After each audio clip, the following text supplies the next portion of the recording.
दिवसेंदिवस मुंबईमधली हवेची गुणवत्ता ही खालवत आहे। जो AQI लेवल असतो तो देखील खालवत आहे। सध्या आपण बघू शकतो कशा प्रकारे धुक्याची चादर ही आपल्याला पाहायला मिळते। सध्या मी जुहू चौपाटी परिसरावरून आपल्याला हे दृश्य दाखवत आहे। आता एकंदरीत हवेची गुणवत्ता बघता मुंबई महानगरपालिकेने काही SOP आणले आहेत। त्यामध्ये 50 पेक्षा अधिक बांधकामांना काम थांबवा अशी नोटीस पाठवण्यात आली आहे।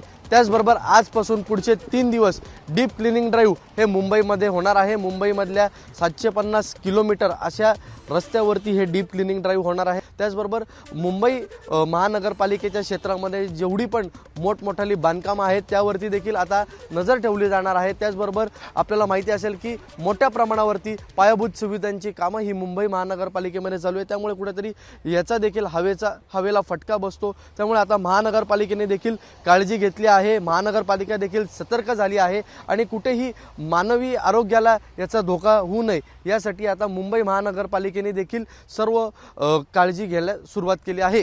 कॅमेरामन गणेशसह ईशान देशमुख, ABP माझा, मुंबई। ABP माझा, उघडा डोळे बघा नीट।